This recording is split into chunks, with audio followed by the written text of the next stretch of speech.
सो ये one shot based है nerve muscle physiology पे। पहले बात करते हैं न्यूरॉन और न्यूरोग्लिया सेल्स की। एज वी ऑलरेडी नो ये स्ट्रक्चरल एंड फंक्शनल यूनिट है नर्वस सिस्टम की। और पार्ट्स कितने होते हैं इसके? सबसे पहले डेंड्राइट्स जो कि नर्व इम्पल्स जो है उसको रिसीव करेंगे। मतलब लेट्स अज्यूम कोई यहाँ पर न्यूरॉन है दूसरा और दोनों आपस में कनेक्टेड हैं और दूसरे से इम्पल्स ट्रैवल कर रही है। सो ये इम्पल्स कैसे आती है? ये इसने रिसीव करी तो ये ना टुवर्ड्स द सेल बॉडी जाएगी। बॉडी के लिए वर्ड सोमा यूज़ होता है, सो इसको सोमा भी बोल सकते हैं सेल बॉडी को। ठीक है, this is also called metabolic centre, क्योंकि सेंट्रल पार्ट है और मेटाबॉलिक एक्टिविटी यहीं हो रही है। ठीक है, साइटोप्लाज्म टाइप, ये रहा साइटोप्लाज्म। ठीक है, यहाँ पर ना नेसल्स बॉडीज़ भी प्रेजेंट होती हैं। They are functionally RER plus ribosomes, rough endoplasmic reticulum. ठीक है,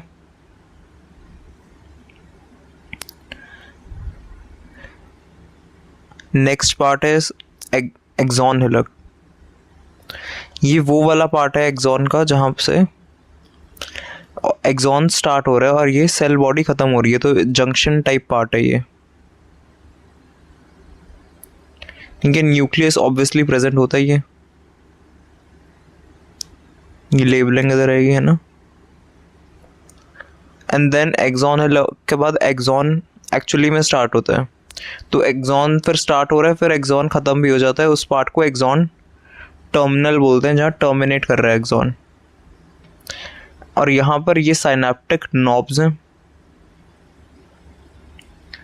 ठीक है, एक्सॉन क्या है? एक सिंगल लॉन्ग अनब्रांच्ड है, ब्रांचिंग एंड पे होती है ये टर्मिनल वाले पार्ट पे। वैसे इसमें एक्सॉन में कोई ब्रांचिंग नहीं होती, डेंड्राइट्स में ब्रांचिंग देखी जा रही है ना।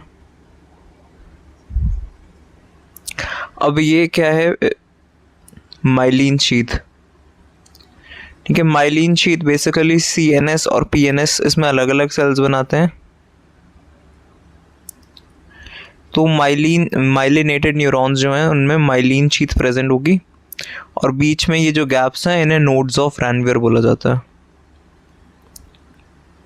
ठीक है, ये नोड्स ऑफ रैनवियर से कंडक्शन बेटर हो जाती है, दे अलाउ सॉल्टेटरी कंडक्शन।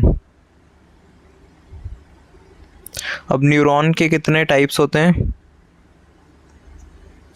सबसे पहले जो अभी हमने देखा ये मल्टीपोलर न्यूरॉन्स है, क्योंकि हम इसमें ऑब्जर्व कर पा रहे हैं कि एक ही एक्सॉन से मल्टीपल डेंड्राइट्स निकल रहे हैं, तो काफ़ी पोल्स टाइप बनते हुए नज़र आ रहे हैं हमें। तो मोटर न्यूरॉन्स ऐसे न्यूरॉन्स होते हैं। बाइपोलर न्यूरॉन्स रेटिना में होते हैं, ये तो ऑलरेडी हमें नीट से ही पता है।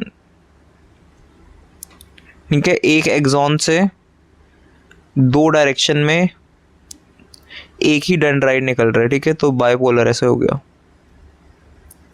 एक साइड एक डेंड्राइट और एक दूसरी वाली साइड दूसरा डेंड्राइट। नेक्स्ट एक और होते हैं यूनिपोलर, या फिर कई सूडो यूनिपोलर भी होते हैं। मतलब ऐसा लगता है कि यूनिपोलर है बट डिफरेंस है। ठीक है, एक सिंगल प्रोसेस होता है विच बाइफर्केट्स। मतलब ऐसा देखने पर तो लग रहा है कि ये एक साइड है और ये दूसरी साइड है और दूसरी दोनों तरफ एक डेंड्राइट है, बट ऐसा है नहीं, क्योंकि ये ऑब्जर्व करो तुम, एक ही का एक कंटिन्यूएशन है। इसमें तो दो अलग अलग निकल रहे थे, बट इससे तो एक ही निकल रहा है ना, वही आके डिवाइड कर रहा है, तो हम इसको एक ही मानेंगे, बाइपोलर नहीं मानेंगे। सिंगल प्रोसेस ही बाइफर्केट हो रहा है, डिवाइड हो रहा है। ऐसे न्यूरॉन्स का एग्जांपल सेंसरी। ठीक है, बाइपोलर वाले को ऐसे याद रख सकते हो, रेटिना आंखें दो होती हैं, तो बाइपोलर वाले रेटिना में होते हैं। ठीक है, दूसरे जो सेल्स होते हैं न्यूरोग्लिया सेल्स, इनका नंबर न्यूरॉन्स से ज़्यादा होता है, प्रोटेक्टिव सेल्स हैं जो कि। ठीक है, न्यूरोग्लिया या ग्लायल सेल्स भी बोलते हैं ना। इनका काम इम्पल्स जनरेशन नहीं होता, बल्कि ये एग्जिस्टिंग जो न्यूरॉन्स हैं उन्हीं को सपोर्ट करते हैं, उनको प्रोटेक्ट करते हैं एंड न्यूट्रिशन और इंसुलेशन प्रोवाइड करते हैं।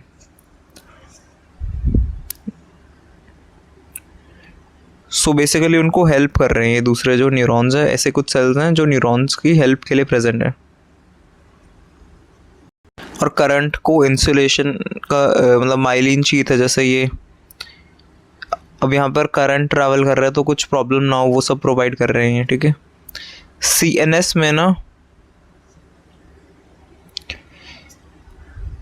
ये एस्ट्रोसाइट्स, ओलिगोडेंड्रोसाइट्स, माइक्रोग्लिया और एपेंडाइमल सेल्स की फॉर्म में प्रेजेंट होते हैं। और पीएनएस में ये श्वान सेल्स और सैटेलाइट सेल्स की फॉर्म में होते हैं।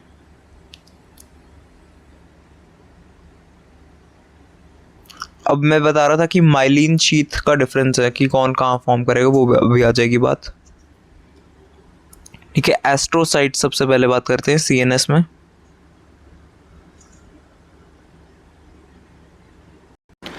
नाम से ही क्लियर हो रहा है, एस्ट्रो का मतलब स्टार टाइप, स्टार शेप होती है इनकी, स्टार लाइक शेप। साइट्स का मतलब सेल्स है और इनके मल्टीपल प्रोसेसेस होते हैं। ठीक है, ये सपोर्ट करते हैं ब्लड ब्रेन बैरियर को सब, और ब्लड ब्रेन बैरियर के मेंटेनेंस में हेल्प करते हैं। ब्लड ब्रेन बैरियर मैं अभी नेक्स्ट पेज पे बताऊंगा। ठीक है, और इनका क्या फंक्शन होता है, नर्व रिपेयर और chemical environment maintenance and regulation. Oligo term का भी फ्यू होता है, तो इनके प्रोसेसेस कम होते हैं। अनलाइक एस्ट्रोसाइट्स, इनमें कम प्रोसेसेस होते हैं। और जो एक्सॉन है उसकी माइलिन शीथ सीएनएस में कौन बनाता है, ओलिगोडेंड्रोसाइट्स। Very important fact. ठीक है, ये डिफरेंस पता होना चाहिए कि सीएनएस और पीएनएस में माइलिन शीथ अलग अलग सेल्स बनाते हैं। ठीक है, सीएनएस में तो ओलिगोडेंड्रोसाइट ने बना दी, बट पेरिफेरल नर्वस सिस्टम में श्वान सेल्स बनाते हैं माइलिन शीथ।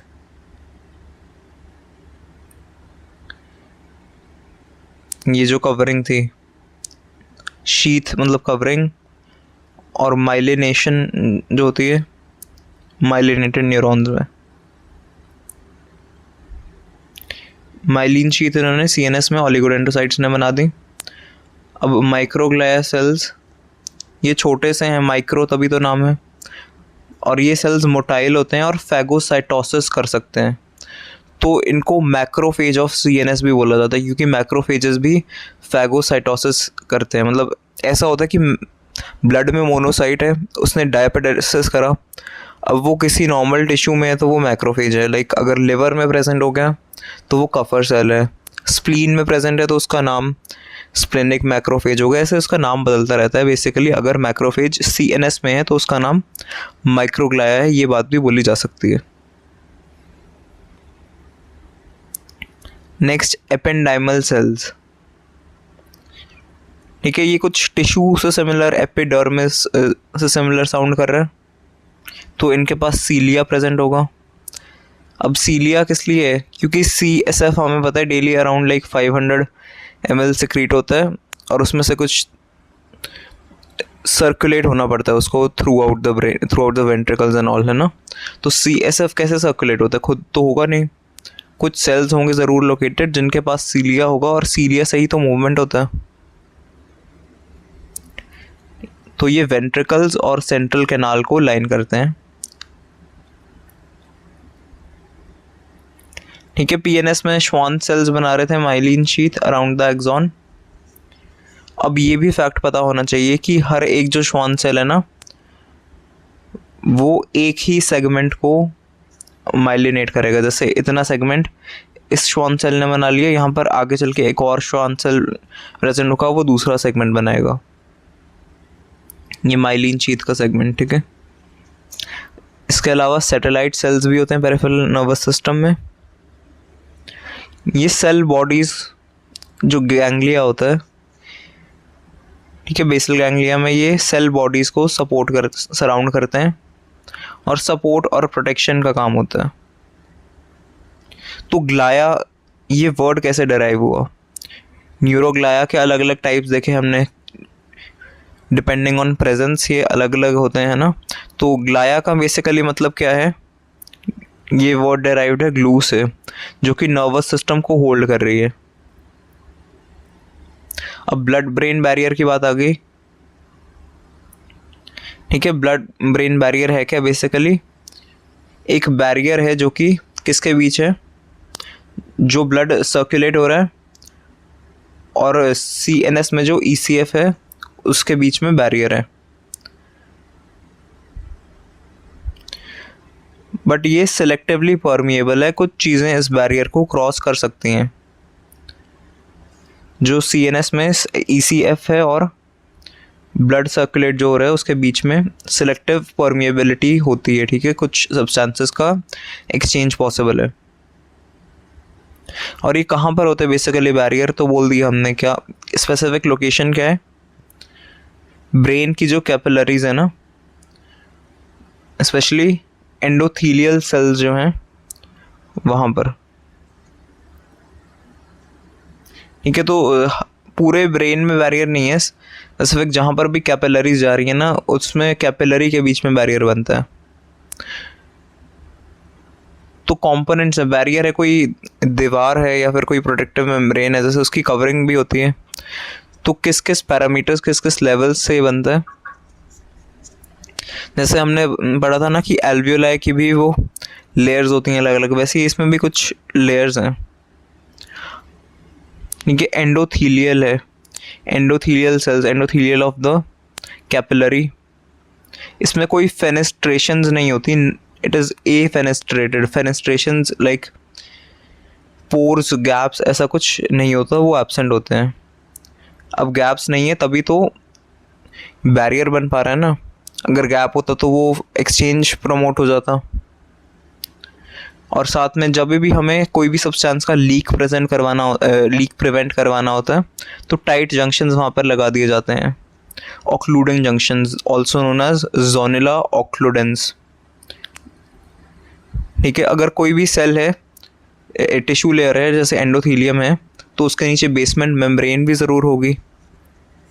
ठीक है, बेसमेंट मेम्ब्रेन में क्या होते हैं? पेरिसाइट्स नाम के सेल्स एम्बेडेड होते हैं। ठीक है, पेरिसाइट्स प्रेजेंट हैं और एस्ट्रोसाइटिक एंड फीट भी होते हैं। बेसिकली जो कैपिलरी है ना उसको सराउंड कर रहे हैं कौन से सेल्स? एस्ट्रोसाइट्स। एस्ट्रोसाइट्स कौन से थे? ये वाले सेल्स।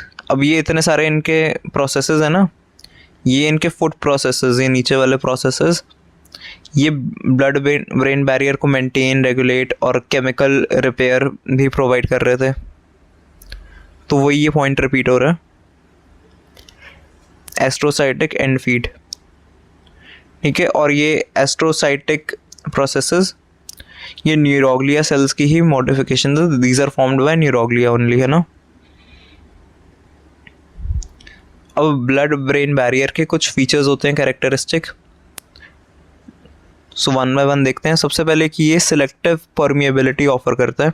ऐसा नहीं है कि हर कोई सब्सटेंस इस बैरियर को क्रॉस करे, वो डिसाइड होगा कि कौन सी सब्सटेंस को क्रॉस करना है और कौन सी सब्सटेंस की एंट्री को प्रिवेंट करना है। तो किसको अलाउ करते हैं?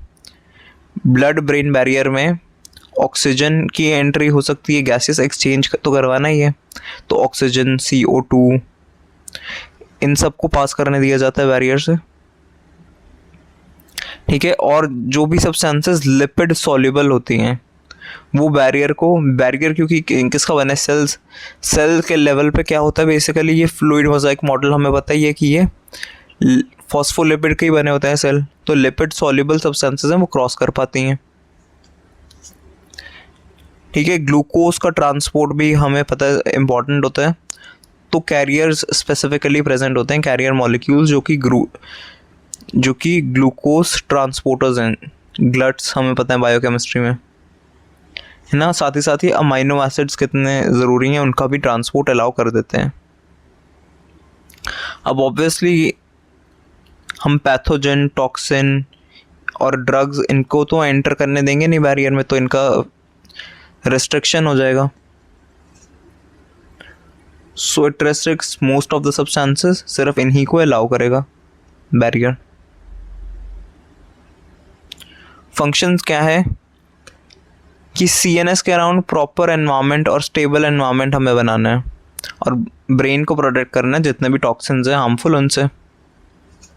और साथ ही साथ जैसे अमाइनो एसिड्स वगैरह का, ग्लूकोज का ये ट्रांसपोर्ट हो रहा था, तो न्यूट्रिएंट्स का ट्रांसपोर्ट भी मेंटेन करना है हमें इस बैरियर के थ्रू। और ECF की नॉर्मल कॉम्पोजिशन हमें पता है ये मेंटेन होनी चाहिए। एक्स्ट्रा सेलुलर फ्लूइड में मेजर एनायन और कैटायन कौन से हैं, ये भी फ्रीक्वेंटली आस्क्ड क्वेश्चन है। ठीक है, जैसे सोडियम का लेवल हाई होता है ECF में, तो ये कुछ स्पेसिफिक रिक्वायरमेंट्स होती हैं, कंडीशंस होती हैं जो कि मेंटेन करनी होती हैं, तो उसमें फ्लक्चुएशन नहीं आनी चाहिए। नॉर्मल लेवल पे सब कुछ मेंटेन करना ब्लड ब्रेन बैरियर का काम है। ठीक है, उसको डायग्राम के थ्रू समझते हैं कि ये कौन कौन सी ये जो स्ट्रक्चरल कंपोनेंट्स थे। सबसे पहले ये एंडोथीलियल सेल्स, और इसमें कोई भी फेनेस्ट्रेशंस प्रेजेंट नहीं थी। ये कंटिन्यूस दिख रहा है हमें ऑब्वियसली, तो फेनेस्ट्रेशंस नहीं है इसमें प्रेजेंट। ठीक है, ये इसके बाद क्या है, कैपिलरी का ल्यूमेन है। कि ये कैपिलरी का ल्यूमेन दिखाया हुआ है, ब्लड के अंदर की जो कैपिलरी है उसके अंदर वाली स्पेस ल्यूमेन वो होता है। ठीक है, अब इसके बाहर ये क्या सराउंड कर रहे हैं, कैपिलरी के बाहर क्या लगे हुए हैं, एस्ट्रोसाइट, ये उसके फुट प्रोसेसेस हैं। ठीक है, ये जो सेल दिखाया हुआ है दिस इज पेरिसाइट और कैपिलरी की बेसमेंट मेम्ब्रेन। सो एंडोथीलियल सेल हो गए जिसमें टाइट जंक्शंस हैं और फेनेस्ट्रेशंस नहीं है, बेसमेंट मेम्ब्रेन हो गई, देन पेरिसाइट्स और एस्ट्रोसाइटिक एंडफीट्स जो कि न्यूरोग्लिया ही बना रहे हैं। इसकी क्लिनिकल सिग्निफिकेंस देख लेते हैं कि ये प्रोटेक्ट कर रहा है CNS को इन्फेक्शन से और टॉक्सिन से, ब्लड ब्रेन बैरियर, और ड्रग्स की एंट्री को भी अलाउ नहीं कर रहा, ये तो हमने देख ही लिया। अब इसमें कोई भी डिस्ट्रप्शन आ जाती है, ब्लड ब्रेन बैरियर में कोई भी प्रॉब्लम आने से एडीमा हो जाएगा, वहाँ पर फ्लूइड एक्यूमुलेशन हो जाएगा, इन्फेक्शन हो जाएगी और न्यूरोलॉजिकल डिसऑर्डर्स पॉसिबल हैं। ठीक है, पेरिफेरल नर्वस सिस्टम में कोई भी ब्लड ब्रेन बैरियर, कोई भी बैरियर नहीं होता, यू शुड रिमेंबर दिस। अब टाइट जंक्शंस का तो हमने देख ही लिया कि ऑलरेडी ये प्रेजेंट है। ठीक है, एंडोथीलियल सेल्स में, and it is supported by the neuroglia astrocytes, और नॉर्मल न्यूरोनल फंक्शन के लिए इम्पॉर्टेंट है ये बैरियर का प्रेजेंट होना। अब इस चैप्टर के दूसरे एस्पेक्ट पे चलते हैं जहाँ पर एक्चुअली हम बात करेंगे लाइक नर्व रिलेटेड, तो resting membrane potential, action potential, and then difference between chronaxie and rheobase.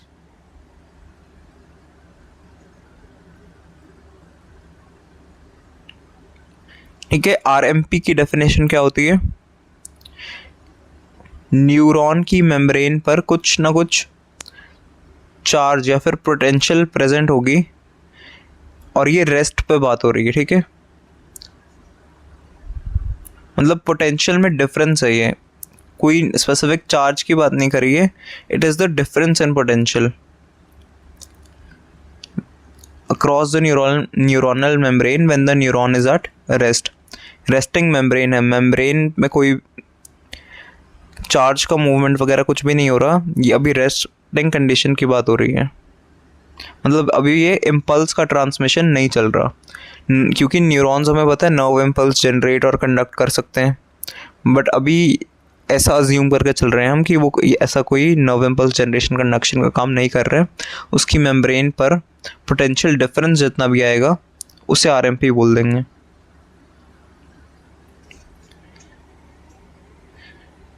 ठीक है, इसकी वैल्यू सेल टू सेल वैसे वेरी करती है। ठीक है, ये मैंने बोला पोटेंशियल डिफरेंस है किसके बीच में, सेल के बीच में, बट और बाहर उसके ECF के बीच में कितना पोटेंशियल में डिफरेंस है, ये वो है, मतलब चार्ज का डिफरेंस। अंदर सेल के कुछ और चार्ज है और बाहर ECF में कोई और चार्ज है, या फिर थोड़ा सा डिफरेंस है मैग्नीट्यूड में उसके। तो न्यूरॉन की रेस्टिंग मेम्ब्रेन पोटेंशियल अराउंड -70 मिलीवोल्ट्स होती है रेस्ट पे। तो मतलब इसका क्या है एग्जैक्टली कि अंदर माइनस, बाहर के कंपैरिजन में अगर देखें तो 70 नेगेटिव चार्ज है, मतलब अंदर नेगेटिव है और बाहर लेट्स से 0 मान लिया जाए, तो अंदर का डिफरेंस -70 में आएगा। मतलब अंदर काफ़ी ज़्यादा नेगेटिव है और बाहर वो चार्ज का डिफरेंस है। आयनिक बेसिस से समझ आएगा हमें ये क्या हो रहा है एग्जैक्टली। ठीक है, मेम्ब्रेन के बारे में अब कुछ फैक्ट पता होना चाहिए, जैसे membrane is more permeable to potassium than sodium at rest. जब रेस्टिंग कंडीशन है तो पोटेशियम को की परमिएबिलिटी ज़्यादा है एंटर करने की एज कम्पेयर टू सोडियम। और जब पोटेशियम डिफ्यूज़ आउट कर जाता है थ्रू द लीकी चैनल्स तो अंदर नेगेटिव चार्ज अक्यूमुलेट हो जाता है। और ये आयन का ग्रेडियंट मतलब डिफरेंस किसके थ्रू मेंटेन होता है, सोडियम पोटेशियम पंप के थ्रू। सोडियम पोटेशियम पंप क्या करता है, 3 सोडियम को तो वो बाहर भेज देगा, उसके बदले में ये 2 पोटेशियम की एंट्री करवा देगा। ठीक है, जैसे ये सेल मेम्ब्रेन दिखाई हुई है, तो ये potassium through the sodium potassium pump 2 potassium अंदर आ रहे हैं और उसके बदले में 3 सोडियम बाहर निकल रहे हैं। तो सोडियम ECF में तभी तो ज़्यादा बाहर मेंटेन हो पाते हैं।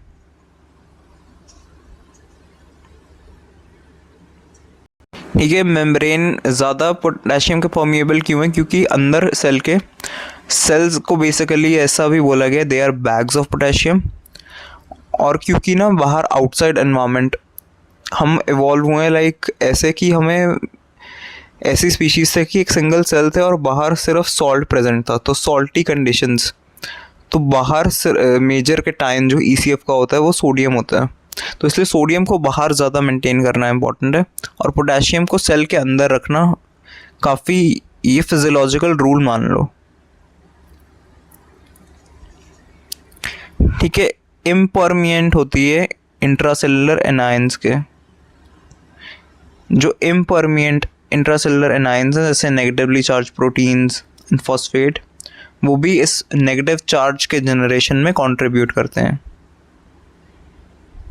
ठीक है, अंदर नेगेटिवली चार्ज प्रोटीन्स और फॉस्फेट्स भी होते हैं जिसकी वजह से ये -70 टोटल ओवरऑल चार्ज आ पाता है। और क्लोरीन क्यों लिखा है, क्योंकि बाहर मेजर ECF एनायन होता है क्लोरीन। ठीक है, तो इसी की वजह से ये डिफरेंस तभी आ रहा है। So values as such cram नहीं करनी, बट हाँ ये -70 पता होनी चाहिए। अब कौन कौन से ऐसे फैक्टर्स हैं जो रेस्टिंग मेम्ब्रेन पोटेंशियल को अफेक्ट करते हैं। हाई पोटेशियम की परमिएबिलिटी। ठीक है, पोटेशियम की परमिएबिलिटी हाई होती है एज कम्पेयर टू सोडियम, तो लीकी चैनल्स वो पोटेशियम को प्रेफर करेंगे, 2 पोटेशियम अंदर आएंगे और 3 सोडियम को वो बाहर भेजेगा बदले में। Sodium potassium ATPase pump maintain कर रहे हैं ना ग्रेडियंट, और अंदर साथ में ही negatively charge proteins and phosphates भी प्रेजेंट हैं। अब ये अंदर नेगेटिव चार्ज होना, ये चार्ज डिफरेंस होना क्यों एसेंशियल है, क्योंकि अगर न्यूरॉन को एक्साइट होना है तो एक्साइटेबिलिटी ही तभी पॉसिबल होगी अगर चार्ज का डिफरेंस है। ठीक है, अंदर हाई पोटेशियम हो गया, बाहर पोटेशियम लो होता है। बट वेराज क्योंकि तीन सोडियम को तो सेल बाहर ही निकाल रहा है ना न्यूरॉन, तो सोडियम अंदर बहुत कम हो जाता है और सोडियम बाहर बहुत ज़्यादा हो जाता है क्योंकि सेल से ही निकला है, न्यूरॉन से ही निकला है। ठीक है, बाहर की तरफ चार्ज क्या हो जाता है, हाई सोडियम कंटेंट की वजह से पॉजिटिव। बट क्योंकि अंदर पोटेशियम का लेवल तो ऑल्दो हाई है, बट बहुत ज़्यादा negatively charge ions, proteins, phosphates, ये सब प्रेजेंट हैं, तो नेगेटिव चार्ज डोमिनेट कर जाता है और रेस्टिंग कंडीशन पे -70 हो जाता है। तो मेम्ब्रेन की इलेक्ट्रिकल स्टेबिलिटी मेंटेन हो रही है, और इसी इलेक्ट्रिकल डिफरेंस से ही एक्शन पोटेंशियल, अगर उसको एक्शन करना है, वो वाली पोटेंशियल जनरेट हो पाएगी। ठीक है, आयंस के बीच में चार्ज का डिफरेंस ग्रेडियंट मेंटेन हो पाएगा। अब एक्शन पोटेंशियल की डेफिनेशन ये फ्रीक्वेंटली वाइवा वगैरह में पूछी जाती है। ठीक है, तो ये वो वाली पोटेंशियल है जब न्यूरॉन को बेसिकली कोई एक्शन शो करना है, कोई रिस्पॉन्स शो करना है स्टिमुलस पे।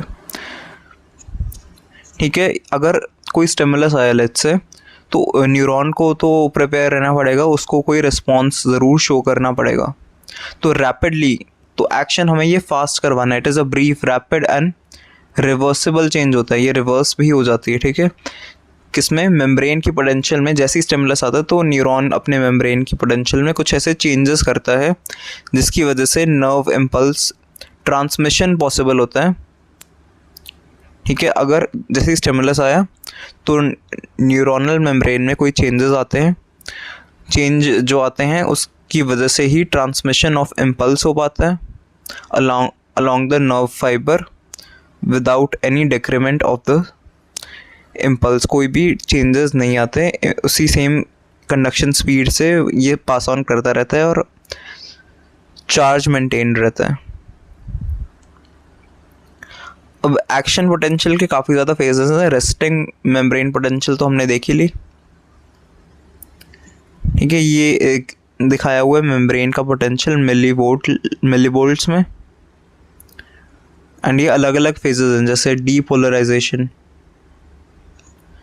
देन ओवरशूटिंग, फिर उसके बाद रीपोलराइजेशन हो जाता है, देन हाइपरपोलराइजेशन, फिर दोबारा से आरएमपी पे रिटर्न होगा और फिर पूरी ये साइकिल दोबारा चलेगी। ऐसे ही न्यूरॉन जनरेट और कंडक्ट करता रहता है इम्पल्सेस। आरएमपी पे रेस्ट कर लिया इसने, अगर ये ट्रांसमिट कर दी, फिर से ये रेस्टिंग स्टेट पे चला जाएगा और फिर दोबारा कोई स्टिमुलस आती है तो सब कुछ होगा। बेसिकली हमें क्या करना है, मेम्ब्रेन के चार्ज को, जो पहले अभी रेस्ट पे नेगेटिव है, उसको पॉजिटिव की तरफ लेके जाना है। तो फिर ये जब पॉजिटिव हो जाएगा, उसके बाद ऐसा करेंगे हम कि पहले से भी ज़्यादा नेगेटिव बना देंगे। ठीक है, फिर वो धीरे धीरे उसकी नेगेटिविटी कम होगी, तो ये शिफ्ट इन चार्ज होता रहेगा धीरे धीरे। अब ये जो इतना पोलराइजेशन होता है चार्ज का डिफरेंस, मतलब बाहर जैसे पॉजिटिव है, अंदर बहुत नेगेटिव, तो ये ग्रेडियंट को कम करवाना है हमें। बेसिकली सेल को डीपोलराइज करवाना है, कम करवाना है। मतलब कितना कम करा सकते हैं, कितने कम कैसे होगा, सोडियम पोटेशियम पंप जो है वो 2 पोटेशियम को अंदर भेजेगा और बदले में अंदर से सेल से सोडियम निकलेगा। पोटेशियम अंदर आता जा रहा है, ठीक है, और उसके बदले में सोडियम का इनफ्लक्स होगा। Sodium VGCs, voltage gated channel, sodium VGCs open होंगे। अब सोडियम वोल्टेज गेटेड चैनल्स ने क्या किया, इनके खुलने से क्या हुआ, सोडियम का इनफ्लक्स हो गया। जो सोडियम एक्सेस इतना ज़्यादा अंदर था, बाहर था, वो अब अंदर आता रहेगा। अब पॉजिटिव चार्ज कोई अंदर आ रहा है, ये खुद ही अंदर आ रहा है। मतलब ऐसा नहीं हो रहा कि इसके बदले में पोटेशियम जा रहा हो, ये नहीं हो रहा, सिर्फ सोडियम का इन्फ्लक्स हो रहा है, क्योंकि सोडियम वोल्टेज गेटेड चैनल्स, ये जो चैनल्स है ये सिर्फ सोडियम की एंट्री करवाते हैं, कोई डिमांड नहीं है इनकी। अब सोडियम आता जा रहा है, पॉजिटिव चार्ज इतना पहुंच गया कि वो उसने -70 को -55 पर डिक्रीज कर दिया। ठीक है, ये आया थ्रेशोल्ड। मिनिमम ऐसा स्टिमुलस कितना चाहिए कि डीपोलराइज स्टेट पे पहुंच जाए न्यूरॉन, तो वो -55 होता है। ठीक है, पहले इतना था, अब ये -55 पहुंच गया। ठीक है, ये कौन सा फेज चल रहा है कि ये डीपोलराइजेशन वाला फेज है, बट अभी भी टुवर्ड्स ये पॉजिटिव नहीं गया। अब एकदम से अगर इतना नहीं पॉजिटिविटी आ जाएगी, धीरे धीरे अब क्या होगा, जैसे ये थ्रेश होल्ड क्रॉस हो गया ना, तो एक्सेस इन्फ्लक्स हो जाएगा, जिससे ओवर शूटिंग ही हो जाएगी कि इतना पॉजिटिव चार्ज हो गया कि पहले तो -55 से सीधा +30 टू +40 की तरफ पहुंच गया। तो ये पीक, ये ओवर शूटिंग होगी ना, 40 की तरफ आ गई, ये जो ग्राफ का पीक है ना, ये अटेन हो गया अब। सो अब अंदर पॉजिटिव चार्ज मेंटेन हो गया ओवर शूटिंग के थ्रू। बट अब क्या होगा, रीपोलराइजेशन करवाई जाएगी, दोबारा पोलैरिटी मेंटेन करवानी है, क्योंकि अब तो ऑलमोस्ट ऐसा हो गया ना, अंदर भी पॉजिटिव है बाहर भी पॉजिटिव है, तो पोलराइजेशन तो रही नहीं। तो अब काम करता है वो वाला पंप जो कि एक्सचेंज के बेसिस पे काम करता है। तो सोडियम के चैनल्स को इनएक्टिवेट करना पड़ेगा, सोडियम को कहते हैं तो बाहर ही रहे। तो ऐसा बोलते हैं कि membrane is now more permeable to what, potassium channels. Potassium channels open हो जाते हैं और पोटेशियम मेम्ब्रेन इज परमिएबल। तो इसका ये मतलब नहीं है कि वो खुद अंदर आने दे रही है, यहाँ पे परमिएबल से मतलब है कि मेम्ब्रेन अलाउ कर रही है पोटेशियम को बाहर निकलने का, पोटेशियम को चांस दे रही है कि वो बाहर निकल जाए सेल से और पोटेशियम का इफ्लक्स हो जाए। ठीक है, पहले सोडियम इनफ्लक्स हुआ था जिसकी वजह से ये चार्ज पॉजिटिव चला गया था, फिर ओवर शूटिंग हुई। अब क्या हो रहा है, पोटेशियम का इफ्लक्स हो रहा है, पोटेशियम बाहर जा रहा है ताकि पोलैरिटी दोबारा से मेंटेन हो पाए। अब धीरे धीरे ऐसा हो गया कि पोलराइजेशन होती जा रही है, इतना पोटेशियम बाहर निकल गया कि अब बाहर पोटेशियम इतना ज़्यादा है और सेल के अंदर कम है, तो कंपैरेटिवली सेल के अंदर ना even below RMP negative charge है। मेम्ब्रेन कैसे अब शिफ्ट कर रही है चार्ज अपना। ठीक है, अब ये बहुत ज़्यादा नेगेटिव में चार्ज हो गया, तो -80 टू -90 मिलीवोल्ट होगी न्यूरॉन की अब रेस्टिंग मेम्ब्रेन पोटेंशियल। बट हमें तो नॉर्मल RMP पे जाना है। ठीक है, बेसिकली हाइपर पोलराइजेशन वाली स्टेट अचीव करने के लिए ना ये सब ड्रामा हुआ। अब डायरेक्टली वो ऐसा तो कर नहीं सकता था कि पोटेशियम को बाहर निकाला जाए जिससे अंदर और नेगेटिव हो। तो ये पूरा सेल प्रोसेस अपनाता है कि वो सोडियम को पहले अंदर आने देगा, बहुत ज़्यादा पॉजिटिव चार्ज जनरेट कर लेगा। सो ये पूरा ना लोन लेने के प्रोसेस जैसा है। सेल पहले तो जैसे बैंक बैलेंस माइनस में चल रहा था, फिर वो मिनिमम में पहुंच गया, तो उसने सोचा कि ये थोड़ा पैसा या लोन, ये सोडियम पॉजिटिविटी थोड़ा पैसा अंदर बैंक में डाला जाए। तो डलवा तो लिए पैसे, उसके बाद वो हैंडल नहीं हो पाए। क्या किया, मतलब एक्स्ट्रा फिर इतना स्पेंड कर दिया कि जितना पुराना डेब्ट था उससे भी ज़्यादा अब और कर्जा चढ़ गया, -90 पे पहुंच गया। तो ये हाइपर पोलराइज्ड स्टेट है। अब दोबारा उतना तो ये सब कुछ रिकवर करने के लिए कोई चाहेगा ना कि अब डेब्ट में ना रहे, वो उसको हटा दें। तो पहले जितना लॉस पे था -70 उतने पे ही रहे। तो ये वैसे ही ना लोन लेने की साइकिल की तरह है, ये पूरा चलता रहेगा process. So it is like that vicious cycle only. So action potential ये ऑल और नन फिनोमिना को फॉलो करती है। एक्शन पोटेंशियल खुद जनरेट होती है, self propagated and does not decrement, decrease नहीं आता। अब उसके बाद कोई थोड़ा सा रिफ्रैक्टरी पीरियड भी दिया जाता है during and after action potential generation, थोड़ा सा गैप भी होता है। पहले RMP जनरेट हुई, फिर थ्रेश होल्ड तक पहुँचे -55 तक, फिर डीपोलराइजेशन हो गया, डीपोलराइज स्टेट में आ गए ना, पोलैरिटी ख़त्म हो गई, पॉजिटिव चार्ज हो गया सोडियम VGCs की वजह से। अब ओवर शूटिंग हो गई थी उसके बाद, है ना, कि जब बहुत ज़्यादा पॉजिटिव चार्ज हो गया, देन वापस रीपोलराइजेशन होगी। रीपोलराइजेशन के बाद उससे भी ज़्यादा पोलराइज स्टेट होगी, मतलब और नेगेटिव चला गया और डेप्ट आ गया, हाइपर पोलराइज स्टेट। देन फिर से RMP जनरेशन। ठीक है, तो ये ऑलरेडी काफ़ी फेमस ट्रिक है एक, नोकिया।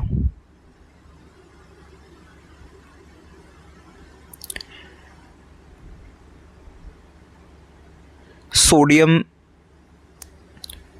का इनफ्लक्स, डीपोलराइजेशन,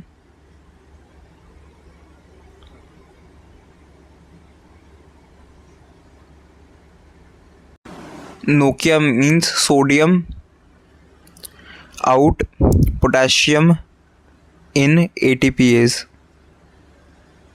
वो है सोडियम पोटेशियम पंप के लिए। बट डीपोलराइजेशन क्या होता है, कब होता है? रीपोलराइजेशन में सोडियम का इनफ्लक्स डीपोलराइजेशन है और पोटेशियम का ईफ्लक्स रीपोलराइजेशन है।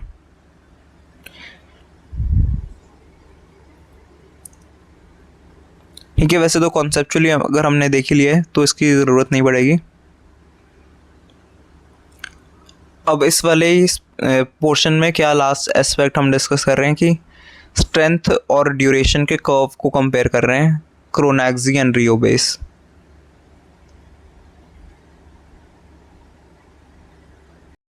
किसके स्ट्रेंथ और ड्यूरेशन की बात हो रही है? स्टिमुलस के। जो स्टिमुलस आई उसकी स्ट्रेंथ कितनी है और कितनी देर तक, कितने मिलीसेकंड तक वो स्टिमुलस रही। तो इससे स्ट्रेंथ ड्यूरेशन कर्व ऑब्टेन होता है। So it is the graphical representation of relationship between strength of stimulus and duration of stimulus in milliseconds, which is just effective in exciting the nerve or the muscle. So excitation process के लिए ही है ये stimulus। अब रियो base और क्रोनैक्सी में difference. ठीक है, रियो base क्या है? वो मिनिमम स्ट्रेंथ करंट की of long duration required to excite the nerve और मसल। रियो बेस वो है कि कितनी बेसिकली वोल्टेज होनी चाहिए, कितनी हाई वोल्टेज होनी चाहिए कि एटलीस्ट एक्साइटेशन हो जाए नर्व या मसल का। मतलब ऐसा तो हमने फिक्स कर लिया है रियो बेस में कि ड्यूरेशन ऑफ स्टिमुलस तो हाई ही रखेंगे, पर उस ड्यूरेशन पे कितनी ज़्यादा वोल्टेज होनी चाहिए कॉन्ट्रैक्शन के लिए, वो रियो बेस है। ठीक है, क्रोनैक्सी क्या है कि ऐसा हम अज्यूम कर रहे हैं कि जो करंट है ना वो रियो बेस की स्ट्रेंथ के डबल है। बेसिकली जो भी वोल्टेज है, सप्लाइड करंट है, वो रियो बेस क्या था कि कितनी स्ट्रेंथ होनी चाहिए, कितनी स्ट्रेंथ होनी चाहिए इर्रिस्पेक्टिव ऑफ द ड्यूरेशन तो लॉन्ग ही ले रहे हैं, स्ट्रेंथ कितनी चाहिए एक्साइट करने के लिए मसल या नर्व को। अब क्रोनैक्सी में ये है कि उस जो रियो बेस वाली स्ट्रेंथ थी उससे डबल, रियो बेस वाली स्ट्रेंथ से डबल स्ट्रेंथ का कोई करंट है, वो कितनी ड्यूरेशन तक सप्लाई करें कि नर्व या मसल एक्साइट हो जाए। ठीक है, क्रोनैक्सी ये है बेसिकली कि जो भी करंट हम सप्लाई कर रहे हैं, chronaxie is not twice the rheobase. Chronaxie basically है ये, अगर कुछ इतना नहीं समझ आ रहा तो सिंपली ये याद रख सकते हैं, सेम नहीं है रियो बेस और क्रोनैक्सी। रियो बेस बेसिकली है कि कितना करंट की इंटेंसिटी है वोल्टेज में है वो। ठीक है, और क्रोनैक्सी टाइम में होता है, मिली सेकेंड्स में होता है। मतलब अगर रियो बेस से डबल करंट सप्लाई किया जाए तो वो कितने टाइम का होगा, तो कितनी देर उतना करंट सप्लाई करना पड़ेगा कि वो रियो बेस से डबल हो, वो है क्रोनैक्सी। तो इससे क्या पता चल रहा है ये सब देखने से? So gives information about excitability of nerve और मसल। अगर रियो बेस कम आ रहा है और क्रोनैक्सी कम है, मतलब कम स्ट्रेंथ, हमने कम वोल्टेज अप्लाई करी और थोड़े से ही टाइम में, थोड़ी से ही ड्यूरेशन में, मिली सेकेंड्स में एक्साइटेबिलिटी इस केस में हाई है क्योंकि डबल होगी ना, थोड़ी सी ही ड्यूरेशन, थोड़ा सा ही करंट हमने अप्लाई करा और थोड़ी सी ड्यूरेशन में क्या हो गया, डबल हो गया बेसिकली वो जो वोल्टेज था। अब हाई रियो बेस और क्रोनैक्सी भी लॉन्ग आ रही है, तो रियो बेस ज़्यादा था, मतलब कि ज़्यादा करंट अप्लाई करना पड़ रहा था, ज़्यादा वोल्टेज थी उसकी, और फिर वोल्टेज ज़्यादा होने के बावजूद भी हमने जो टाइम था इसको डबल अचीव करने के लिए, वो वाला भी ज़्यादा देर लग रही है। ज़्यादा देर लग रही है तो एक्साइटेबल कम है, फास्ट नहीं है। क्रोनैक्सी से मेजर क्या हो रहा है? एक्साइटेबिलिटी। जितना फास्ट हो रहा है उतना बेटर है, क्योंकि ये टाइम है ना, तो lower the chronaxie the better it is. तो इसको टाइम ऑफ करंट TC से भी मेजर करते हैं। Is measured at current strength 2 into intensity of Rio base. So Chronaxi is 2 into intensity of Rio base.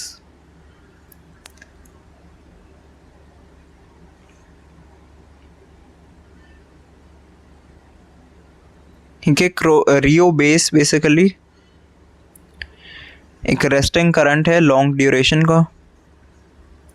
Rio are से rest, तो resting current है, basic है, लॉन्ग ड्यूरेशन का है।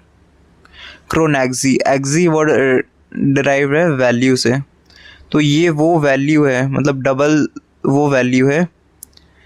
क्रोनॉस का मतलब होता है टाइम, तो टाइम की वो वैल्यू जिस पे डबल है intensity of Rio base. 2 into IR, TC is equal to time of Chronaxi is equal to 2 into IR. So basically अब सेकंड जो एस्पेक्ट था इस चैप्टर का वो भी ख़त्म हो गया है।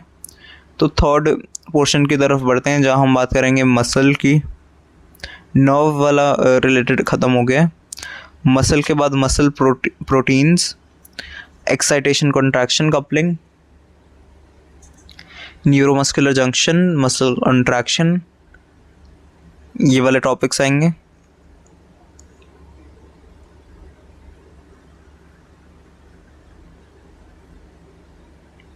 स्केलेटल मसल में बहुत सारे मसल फाइबर्स होते हैं bound together by the connective tissue.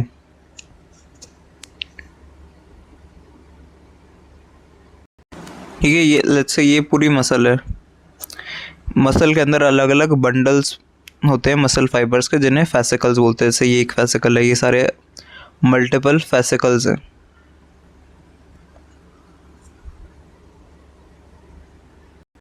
और फैसिकल बेसिकली बंडल है मसल फाइबर्स का। एक फैसिकल के अंदर मल्टीपल, ये दिख रहे हैं हमें क्या है, ये मसल फाइबर्स प्रेजेंट है।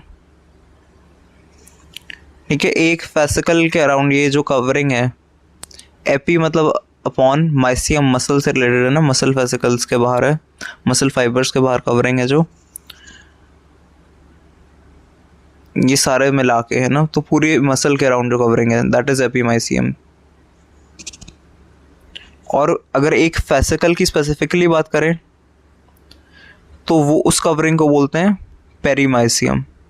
जैसे ये पूरा फैसिकल था, बंडल था, इसमें मल्टीपल मसल फाइबर्स थे, तो एक मसल फाइबर को हमने निकाल लिया तो उस हर एक मसल फाइबर के बाहर पेरीमाइसियम प्रेजेंट होगी।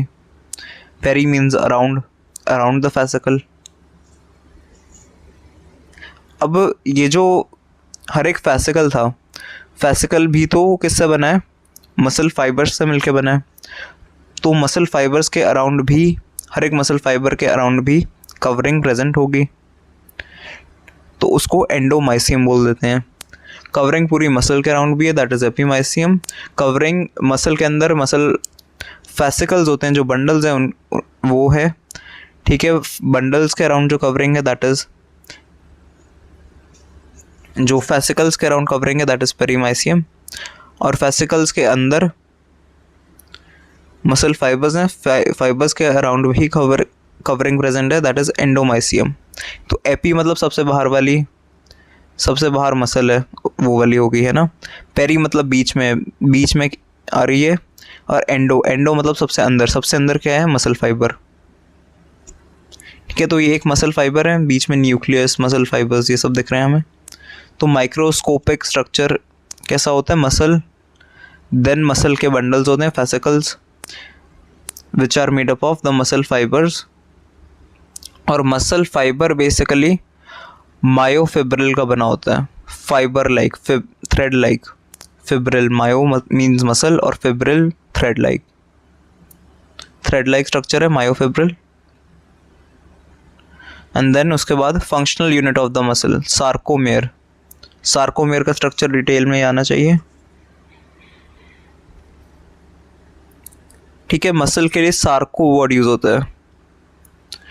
सो इसका साइटोप्लाज्म हो जाएगा सार्कोप्लाज्म, और जैसे सेल मेम्ब्रेन होती है उसको सार्कोलेमा बोल देंगे।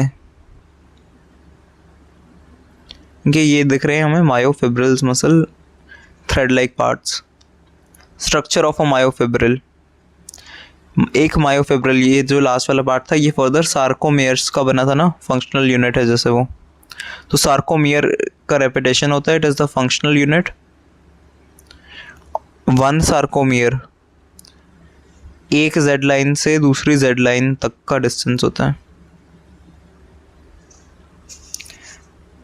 ठीक है, मसल में स्ट्राइएशंस प्रेजेंट होते हैं। क्यों? क्योंकि कुछ फिलामेंट्स थिक होते हैं, मोटे वाले मायोसिन, पतले वाले एक्टिन। एम फॉर मोटे, M for myosin, thick filaments, thin filaments actin filaments. और न्यूक्लिएटेड होते हैं और पेरिफेरल टाइप ऑफ न्यूक्लियस है यहाँ पे, सेंट्रल नहीं है। ठीक है, ये सारे फीचर्स की डेफिनेशंस पता होनी चाहिए।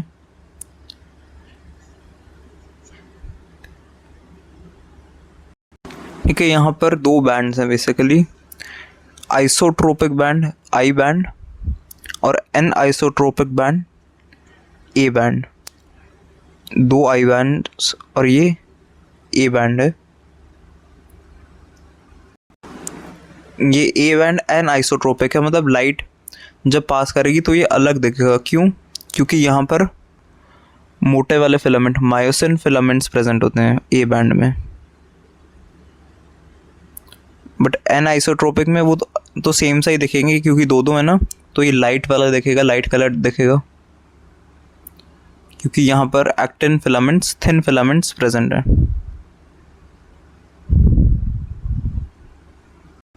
ठीक है, और ये जो एक्टिन फिलामेंट्स है ना, इनका अटैचमेंट किस पे हो रहा है? ये जेड लाइन पर देख सकते हैं, ये जिगजैग वाली लाइन है ना, यहाँ पर एक्टिन फिलामेंट्स अटैच्ड हैं।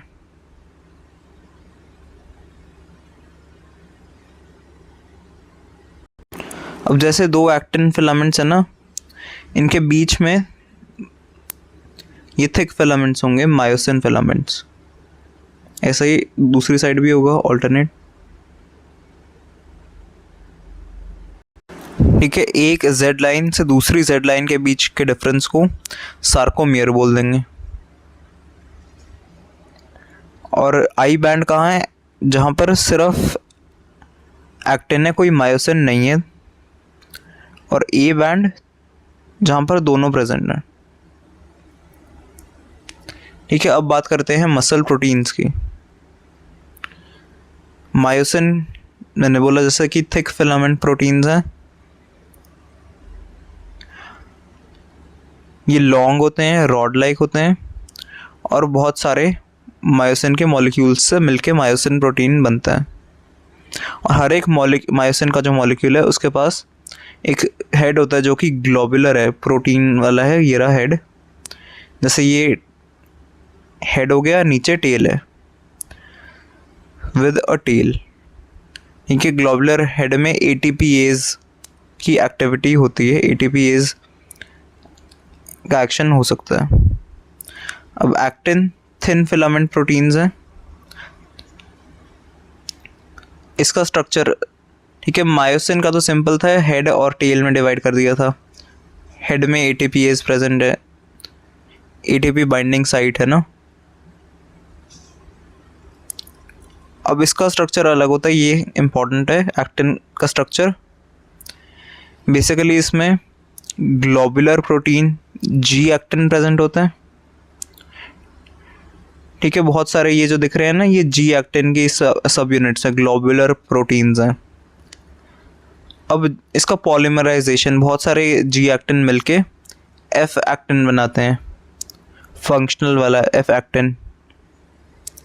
और ये जो आपस में दो एफ एक्टिन है ना, ये ट्विस्टेड होते हैं। जैसे ये एक दिख रहा है, ये इस साइड जा रहा है, दूसरा दूसरी साइड जा रहा है।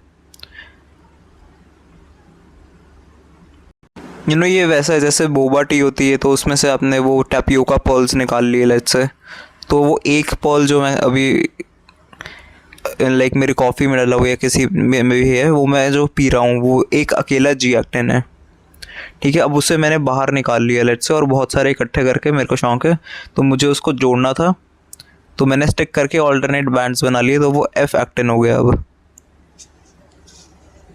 अब उसके ऊपर मैंने वैसे ही प्रोटीन लगा दिए साथ में।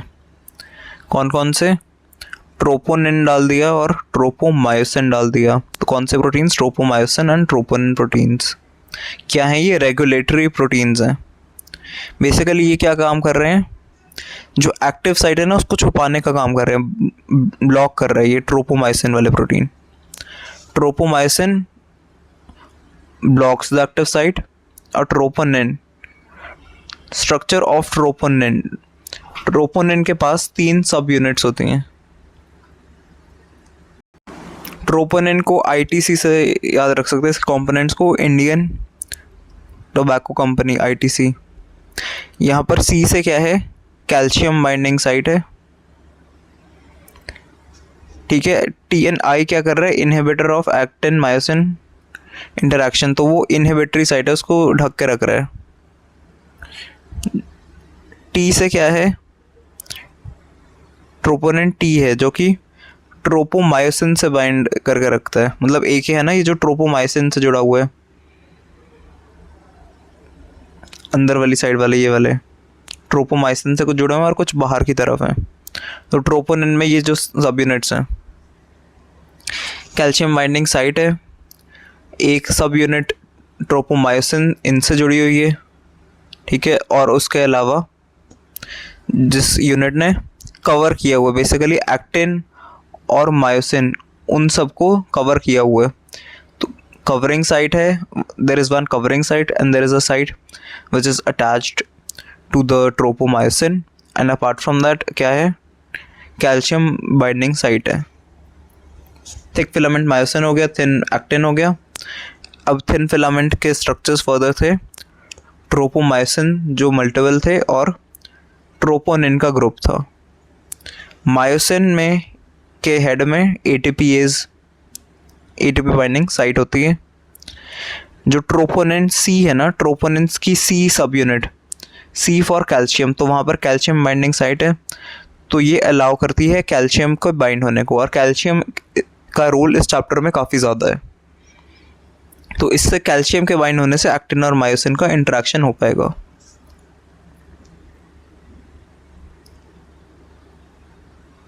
ठीक है, मैट से याद रख सकते हैं मायोसिन, एक्टिन और ट्रोपोनिन ये फर्दर सब कुछ रेगुलेट कर रहे हैं।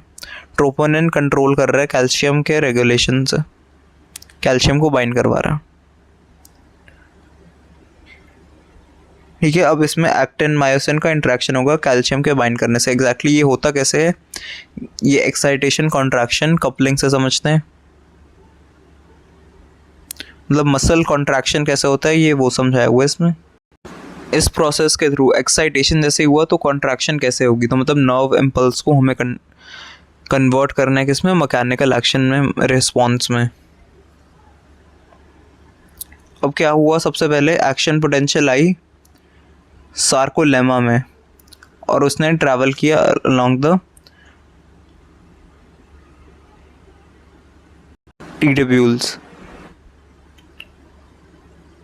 जो सार्कोलेमा ही थी वो फर्दर ये से नीचे बेंड हो रही है, उसी कोई टी ट्यूब्यूल बोला गया। ठीक है, ये जो कवरिंग थी सार्कोलेमा, उसके अंदर फिर ट्रांसवर्स ट्यूब्यूल्स हैं। ठीक है, एक्शन पोटेंशियल आई जैसे यहाँ पर सार्कोलेमा में, अब वो नीचे जाएगी। ठीक है, टी ट्यूब्यूल्स के थ्रू ये यहाँ तक पहुँच गई लेट्स से। तो अब क्या होगा? जो ट्रांसवर्स ट्यूब्यूल्स है ना, उसकी मेम्ब्रेन पर डीएचपी रिसेप्टर्स प्रेजेंट होते हैं, और वो सेंस कर लेते हैं कि कोई एक्शन पोटेंशियल आई है, उसने और उस एक्शन पोटेंशियल की वोल्टेज को सेंस कर लिया और वो एक्टिवेट हो गए। ठीक है, फर्स्ट ऑफ ऑल यहाँ पर रिसेप्टर्स हैं, एंड सेकेंडली ये वाले रिसेप्टर्स है DHP, एंड सेकेंडली कौन से रिसेप्टर्स हैं, राइनोडिन रिसेप्टर्स हैं। अब हमें इस बात का आइडिया होना चाहिए कि जो DHP रिसेप्टर्स है ना, they are linked to the ryanodine receptors. अभी जो राइनोडिन रिसेप्टर्स हैं, जैसे DHP रिसेप्टर्स ने सेंस कर लिया कि स्टिमुलस आ गया है कोई ना कोई, तो अब ये सिग्नल किसको भेजेंगे, किससे लिंक्ड है, किससे कनेक्टेड है, राइनोडिन रिसेप्टर्स से। राइनोडिन रिसेप्टर्स का बेसिकली क्या फंक्शन है कि ये ना सार्कोप्लाज्मिक रेटिकुलम में प्रेजेंट है, and sarcoplasmic reticulum basically muscle का एंडोप्लाज्मिक रेटिकुलम, और ऐसा भी हमें ऑलरेडी पता होगा कि this is the store house of calcium ions. अब कैल्शियम आयंस इसमें बहुत ज़्यादा स्टोर्ड हैं, तो राइनोडिन रिसेप्टर्स के थ्रू ये बाहर निकल जाएंगे स्टोर से, कैल्शियम आयंस, कैल्शियम निकल जाएगा। ठीक है, राइनोडिन रिसेप्टर्स कहाँ हैं, सार्कोप्लाज्मिक रेटिकुलम पर। क्यों एक्टिवेट हुए वो, क्योंकि पहले DHP रिसेप्टर्स ने वोल्टेज सेंस करी थी। ठीक है, राइनोडिन रिसेप्टर्स के ओपन होने से कैल्शियम का रिलीज होगा सार्कोप्लाज्मिक रेटिकुलम से। अब सार्कोप्लाज्मिक रेटिकुलम से साइटोप्लाज्म में कैल्शियम का कंटेंट बढ़ गया, ये रिलीज हो गए कैल्शियम आयंस। अब ये नॉर्मल यहाँ पर कंटेंट कैल्शियम का बढ़ गया।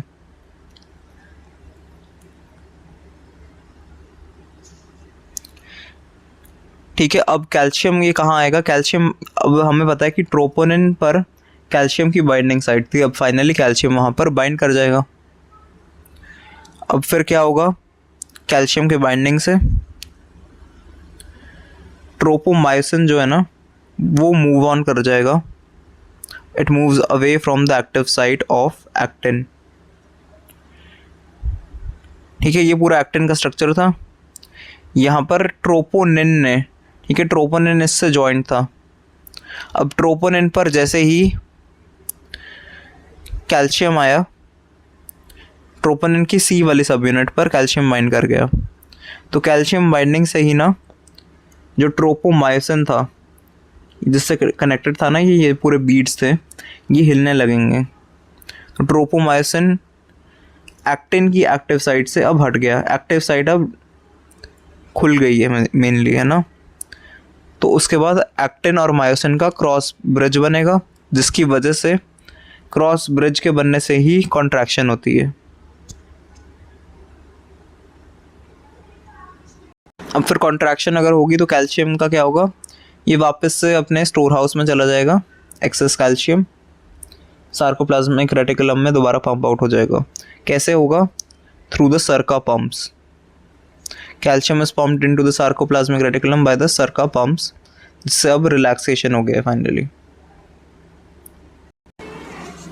सो DHP आ रहा है डाईहाइड्रो पेरिडीन रिसेप्टर्स, जो जिसने वोल्टेज सेंस करी थी, और राइनोडिन रिसेप्टर्स के पास से कैल्शियम के रिलीज का सिग्नल लेके गए थे, स्टिमुलस लेके गए थे यहाँ पर। फिर फर्दर ये कैल्शियम का रिलीज हो गया था, एंड देन पूरा वो कॉन्ट्रैक्शन और रिलैक्सेशन का फर्दर प्रोसेस चला था। तो उसके बाद जब कॉन्ट्रैक्शन होगी तो कैल्शियम ATPase जो Sarco endoplasmic reticulum calcium ATPase है सर का, उसने कैल्शियम को वापस से उसके स्टोर हाउस सार्कोप्लाज्मिक रेटिकुलम में भेज दिया था।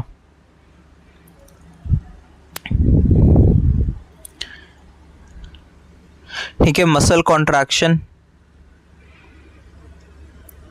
को डिस्कस कर लेते हैं। बिफोर दैट यहाँ पर कॉन्ट्रैक्शन में कौन कौन से स्टेप्स हुए थे।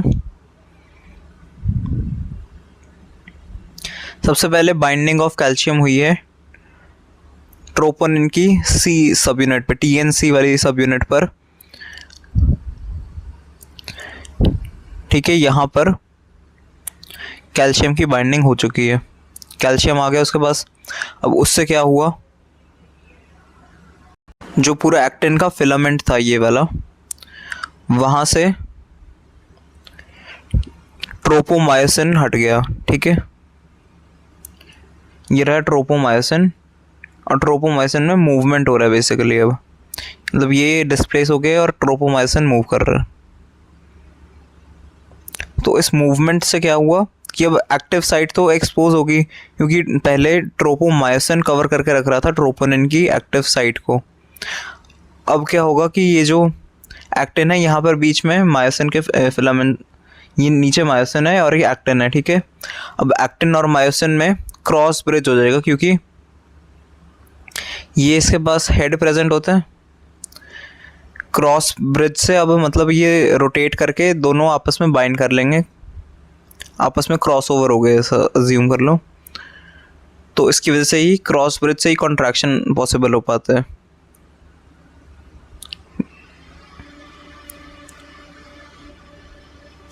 देन मसल का रिलैक्सेशन होता है, कैल्शियम को रिमूव कर दिया जाता है। तो calcium is pumped back into sarcoplasmic reticulum by the SERCA pump.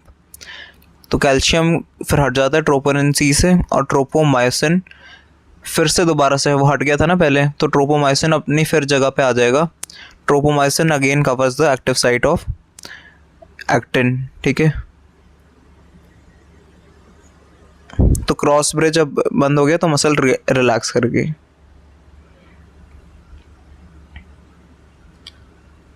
सबसे पहले DHP रिसेप्टर्स ने सेंस किया स्टिमुलस को, राइडोनोडिन रिसेप्टर्स ने कैल्शियम को फ्री कराया, फिर जो ट्रोपोमायोसिन था उसने मूव किया और कैल्शियम के बाइंड करने से फिर क्रॉस ब्रिज बना, एंड देन फर्दर कॉन्ट्रैक्शन के बाद वो रिलैक्सेशन के लिए कैल्शियम को दोबारा भेज दिया गया। फिर ये प्रोसेस ताकि चलता रहे। अब मसल कॉन्ट्रैक्शन बेसिकली दो टाइप का होता है, एक आइसोमेट्रिक और आइसोटोनिक, ठीक है। आइसो मतलब same, metric metre length same रहेगी, मतलब मसल में टेंशन तो डेवलप हो रही है बट कोई लेंथ में चेंज नहीं आ रहा, कॉन्ट्रैक्शन के टाइम पे लेंथ चेंज नहीं हो रही, तो वो आइसोमेट्रिक है। चेंज इन लेंथ नहीं हो रहा बट टेंशन डेवलप हो रही है, लेंथ नहीं चेंज कर रही। अगर मैं किसी चीज़ पे, कोई इलास्टिक नहीं है, मैं अगर जैसे कोई रबड़ की चीज़ है उस पर टेंशन अप्लाई करता रहूँ, उसको पुश करता रहूँ, तो वो कॉन्ट्रैक्ट तो हो गई पर उसमें लेंथ में चेंज ना आए, तो उसके अंदर की हो सकता है टेंसाइल स्ट्रेंथ ऐसी हो कि कोई चीज़ टूट जाए। जैसे मैं कांच पे प्रेशर लगाता जाऊँ, या फिर कोई स्लाइम जैसा एग्जांपल ले लो, उस पर मैं प्रेशर लगाता रहूँ, तो चेंज तो नहीं होगा लेंथ में बट टेंशन डेवलप होती जाएगी, फिर धीरे धीरे वो टूटने जैसा हो जाएगा। बट आइसोटोनिक कॉन्ट्रैक्शन में टेंशन के साथ साथ लेंथ में चेंज होता है, तो ये अच्छा है कि लेंथ चेंज हो रही है तो शॉर्टनिंग हो रही है, और जिससे कि मूवमेंट हो जाती है। तो isotonic type of contraction causes movement. तो जैसे हमें वेट लिफ्टिंग होती है, पुशअप्स में जैसे कोई अगर कर रहा है तो ऐसा तो होता नहीं है कि कोई मूवमेंट है, तो क्या मसल कॉन्ट्रैक्शन नहीं हो रहा होता है। वो कैसा कॉन्ट्रैक्शन है, विदाउट चेंज इन लेंथ वाला। जैसे फिजिक्स में वर्क डन है, कोई डिस्प्लेसमेंट वाला एग्जांपल जैसे ले सकते हैं, पुशिंग अ वॉल और लिफ्टिंग अ वेट, जिसमें इसमें मूवमेंट हो रहा है ना, लेंथ भी चेंज हो रही है कंटिन्यूसली, और टेंशन तो इसमें कांस्टेंट है, उसमें टेंशन बढ़ता रहता है विद टाइम। जैसे हम धीरे धीरे पुशअप करते करते थकते रहते हैं ना, तो टेंशन इंक्रीज होता रहता है मसल का। कॉन्ट्रैक्शन कैसे हुआ, events during contraction, action potential आया मोटर एंड प्लेट पे, ठीक है। एक प्री साइनेप्टिक न्यूरॉन है, पोस्ट साइनेप्टिक न्यूरॉन है, बीच में मोटर एंड प्लेट है। ये हमें ऑलरेडी नॉलेज है ना इसकी नीड से कि कहाँ होती है लोकेशन वगैरह। फिर एक्साइटेशन, तो फिर एक्साइटेशन कॉन्ट्रैक्शन कपलिंग, जिससे कैल्शियम रिलीज हुआ, कैल्शियम ट्रोपोनिन सी पे बाइंड करा, ये रिवाइज कर रहे हैं हम, है ना। तो ट्रोपोमायोसिन हट गया, एक्टिव साइट ट्रोपोमायोसिन हटा, ठीक है, मायोसिन हटा और ट्रोपोनिन पे बाइंड करा कैल्शियम, ट्रोपोनिन सी पे कैल्शियम बाइंड करा और ट्रोपोमायोसिन हट गया। कहाँ से, एक्टिन की एक्टिव साइट से।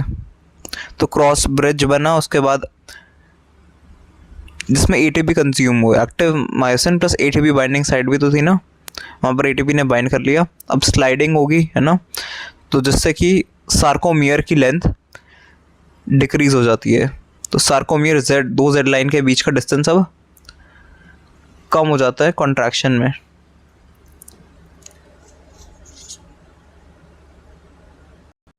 तो इसमें हम ऑब्जर्व कर सकते हैं कि दो हाफ आई बैंड्स हैं और एक पूरा ए बैंड है। So one sarcomere is consisting of these things. ठीक है,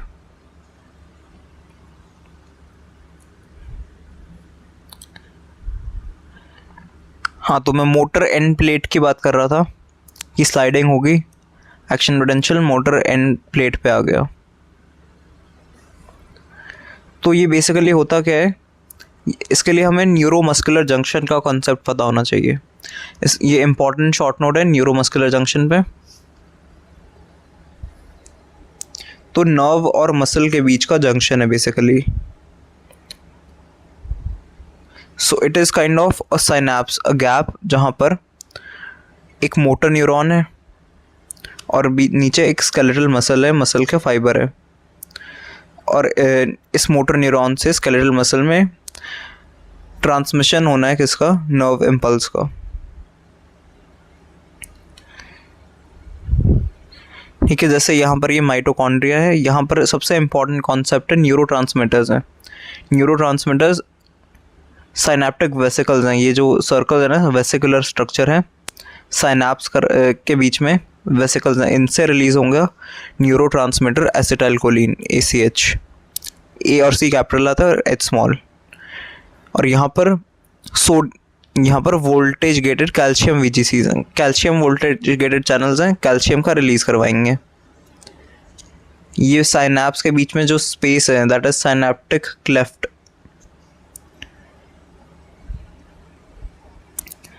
एक्सॉन का ये जो साइनेप्टिक नॉब्स हैं, बेसिकली एक्सॉन का टर्मिनल पार्ट, मैंने न्यूरॉन के स्ट्रक्चर में बताया था ये, है ना, एक्सॉन टर्मिनल है, यहाँ पर ही नर्व एंडिंग्स हैं और साइनेप्टिक वेसिकल्स प्रेजेंट है।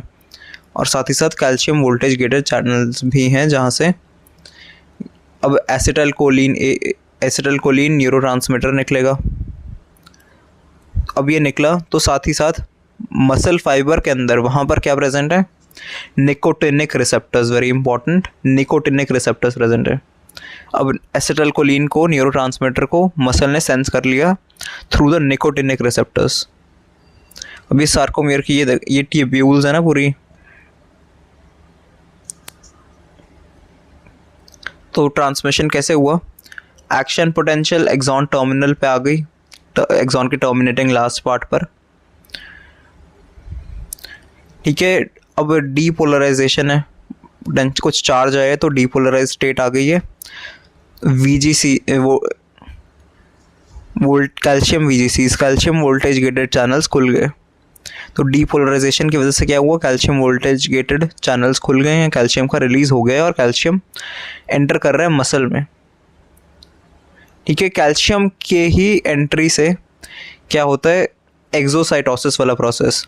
एक्सोसाइटोसिस, एक्सो मीन्स आउट, साइटोसिस मतलब कहाँ, सेल से बाहर। सेल से बाहर क्या निकलेंगे, मतलब वेसिकल से बाहर निकलेंगे ये न्यूरोट्रांसमीटर एसिटाइलकोलिन।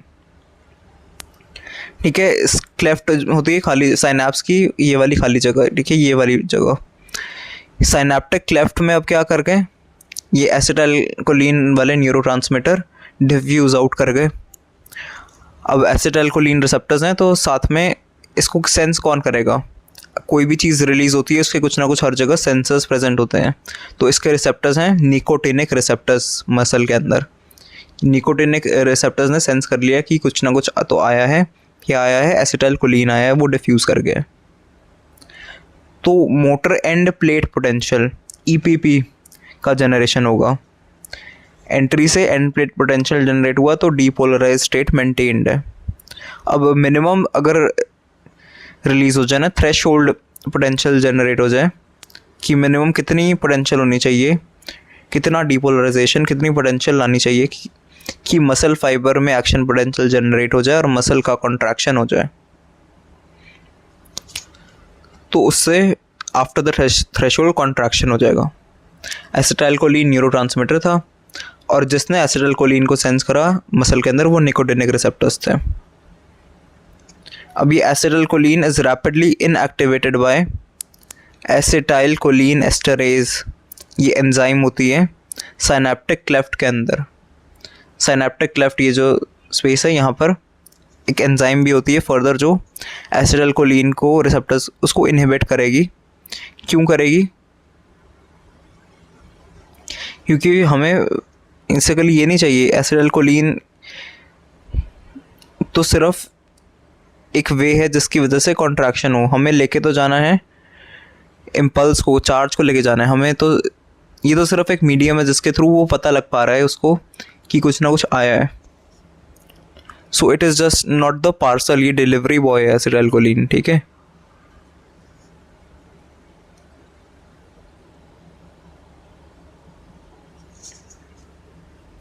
सो एक्सॉन टर्मिनल पे एक्शन पोटेंशियल आई, कैल्शियम वोल्टेज गेटेड चैनल्स खुले जिससे न्यूरोट्रांसमीटर रिलीज हुए सिनेप्टिक क्लेफ्ट में। वहाँ पर निकोटिनिक मोटर एंड प्लेट पर निकोटिनिक रिसेप्टर्स थे, उन्होंने सेंस किया और फिर डीपोलराइजेशन थ्रेशोल्ड तक पहुँच गया और फिर कॉन्ट्रैक्शन हो पाया, ठीक है। कॉन्ट्रैक्शन कैसे हो पाया? क्रॉस ब्रिज के फॉर्मेशन की वजह से। क्रॉस ब्रिज जो मैं बता रहा था वो कैसे बनता है? मायोसिन का जो हेड होता है वो एक्टिन से बाइंड कर जाता है, ठीक है। और जो मायोसिन का हेड है वो इतना पावरफुल है कि वो एक्टिन को उसकी तरफ खींच लेता है, जिसकी वजह से एडिनोसिन डाइफॉस्फेट और इनऑर्गेनिक फॉस्फेट का रिलीज हो जाता है, एटीपी कंज्यूम हो जाता है। तो मतलब एडीपी और फॉस्फेट बचा, मतलब कॉन्ट्रैक्शन के लिए एटीपी कंज्यूम हुआ। मसल कंटिन्यूसली एटीपी कंज्यूम करती रहती है, क्यों? क्योंकि मायोसिन का हेड एक्टिन को पुल डाउन करता रहता है और एटीपी अब मायोसिन के हेड से बाइंड कर जाता है, क्योंकि उसके पास एटीपी बाइंडिंग साइट भी प्रेजेंट होती है। अब जैसे ही एटीपी बाइंड कर गया तो एक्टिन वहाँ से हट जाता है, डी अटैचमेंट हो गया। तो अब दोबारा से डी अटैच होने के बाद रिकॉकिंग, मतलब एटीपी जो है उसका ये ब्रेक डाउन हो चुका है और मायोसिन का head normal high energy state में वापस पहुंच गया, ठीक है। इसका डायग्राम भी दिया हुआ था 11th क्लास वाली एनसीईआरटी में, अगर वो समझना है तो that is very good for that. तो ठीक है, कैल्शियम इंपॉर्टेंट है कॉन्ट्रैक्शन में। ATP is required for cross bridge का फॉर्मेशन, है ना। तभी तो एटीपी नहीं होगा तो राइगर मोटिस वाली कंडीशन कॉज हो जाएगी। जैसे डेड बॉडीज में होता है ना, वो मसल्स कॉन्ट्रैक्टेड स्टेट में ही रह जाती हैं, ठीक है। राइगर मोटिस बेसिकली एक ऐसी कंडीशन है जिसमें after that death postmortem stiffening हो जाती है मसल्स की, क्योंकि सेल्स को तो ऑक्सीजन मिल ही नहीं पा रही है और एटीपी का प्रोडक्शन भी बंद हो गया। तो जो एक्टिन और मायोसिन है वो दोबारा से वो उनमें बाइंड ही रहते हैं एक दूसरे से, और mortise means after death. So death जैसी होती है उसके लाइक अराउंड 12 आवर्स जब हो जाते हैं तो कम्प्लीटली बॉडी मसल्स बिल्कुल स्टिफ हो जाती हैं,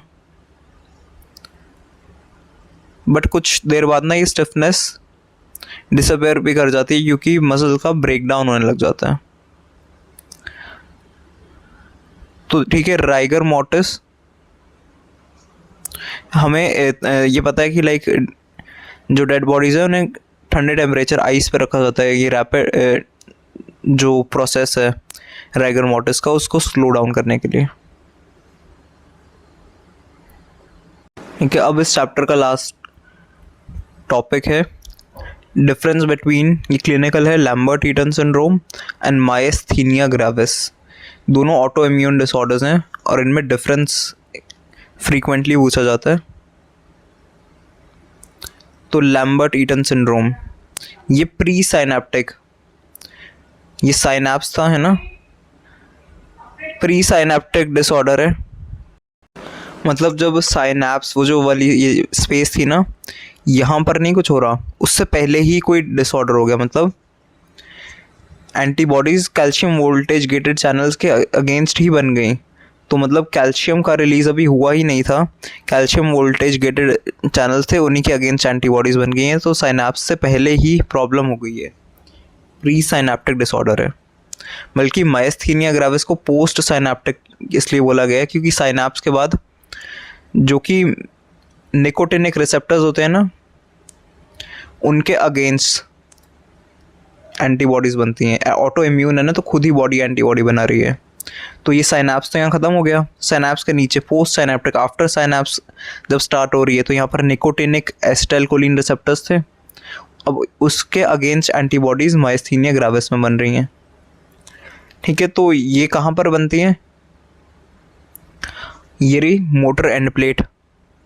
यहाँ पर मोटर एंड प्लेट पोटेंशियल थी, मोटर न्यूरॉन था ये, और ये मोटर एंड प्लेट थी, एंड हो रहा है। तो मोटर एंड प्लेट पर निकोटिनिक रिसेप्टर्स थे और वहाँ पर एंटीबॉडी बन रही है। बल्कि जो लैम्बर्ट-ईटन सिंड्रोम था वहाँ पर तो नर्व टर्मिनल में ही, इसी पार्ट में नर्व डिफेक्ट हो रहा है, क्योंकि यहीं पर तो कैल्शियम वोल्टेज चैनल्स थे।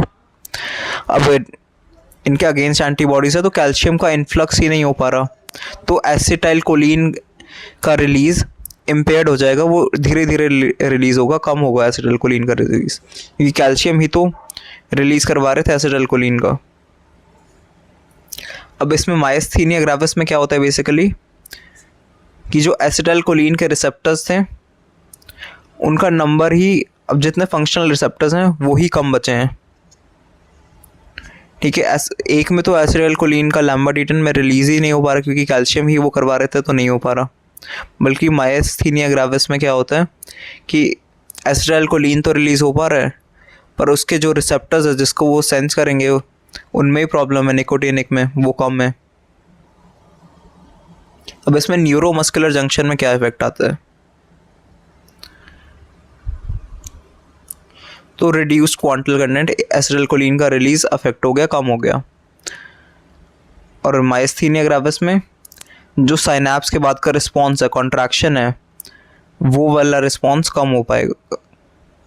ठीक है, लैम्बर्ट-ईटन में ऐसा देखा जाता है कि मसल में वीकनेस है, ये रिफ्लेक्स या रिफ्लेक्स एक्शन नहीं शो हो पा रहा। ऑटोनॉमिक सिम्टम्स हैं जैसे ड्राई माउथ। ठीक है, बल्कि माइस्थीनिया ग्रेविस में ऑटोनॉमिक नर्वस सिस्टम से रिलेटेड कोई भी रिस्पॉन्स नहीं होता उसमें, बल्कि diplopia, double vision related problem, fatigue, muscle weakness, ये तो कॉमन ही है दोनों में। ठीक है, डिप्लोपिया माइस्थीनिया ग्रेविस में है, बल्कि दूसरे वाले लैम्बर्ट-ईटन में नहीं है।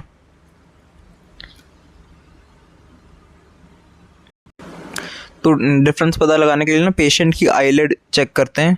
अगर अपर आईलिड ऐसे नीचे की तरफ जा रही है तो वो माइस्थीनिया ग्रेविस का केस है।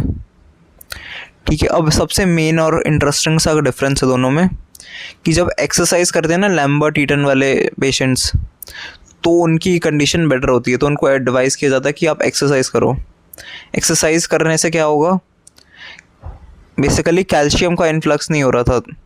एक्सरसाइज करने के बाद स्टिमुलस बढ़ेगी, है ना, तो स्टिमुलस के इंक्रीज़ होने से क्या होगा कि कैल्शियम का रिलीज़ पहले कम था, कैल्शियम अब ज़्यादा मसल डिमांड करेगी, और एसिटाइलकोलिन है जो कम रिलीज़ हो रहा था वो कहीं ना कहीं कंपनसेट हो जाएगा, एसिटाइलकोलिन को ज़्यादा रिलीज़ होना पड़ेगा।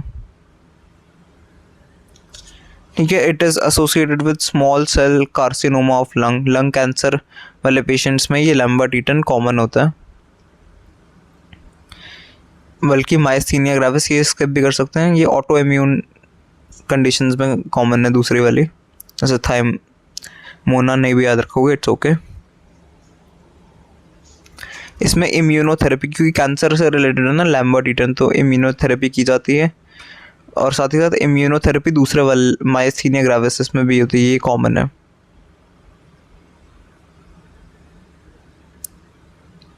तो इसमें ट्रीटमेंट के लिए एंटीकोलिन एस्टरेसिस देते हैं। ये एंटीकोलिन एस्टरेसिस ड्रग्स इसमें हेल्प करती हैं, और बल्कि इसमें ट्यूमर को ट्रीट किया जाता है। सो लैम्बर्ट-ईटन सिंड्रोम में एसिटाइलकोलिन के रिलीज में प्रॉब्लम है, प्री साइनेप्टिक डिफेक्ट है। माइस्थीनिया ग्रेविस में एसिटाइलकोलिन के जो रिसेप्टर्स थे, ठीक है, मस्करिनिक रिसेप्टर्स या निकोटिनिक रिसेप्टर्स, उनमें डिफेक्ट है, तो ये साइनैप्स के बाद का है। ये लैम्बर्ट-ईटन सिंड्रोम, इसको एक और इंटरेस्टिंग नाम से कई जगह बोला जाता है लेट इवनिंग सिंड्रोम। क्यों? क्योंकि जैसे जैसे पूरा दिन निकल जाता है with fatigue the patient feels better. तो Lambert Eaton syndrome, late evening syndrome. तो after the exercise and the tiredness the patient feels better. But myasthenia gravis में थकान और हो जाती है, क्योंकि प्रॉब्लम ही निकोटिनिक में है। कोई ऐसा नहीं है कि बॉडी कंपनसेट करने का ट्राई करे। ज़्यादा कैल्शियम में अच्छी हो भी क्या जाएगा, कैल्शियम में तो प्रॉब्लम थी ही नहीं। सो ये इम्प्रूव कर रहा है एक्सरसाइज से, मायस्थीनिया वर्सन कर रहा है एक्सरसाइज से।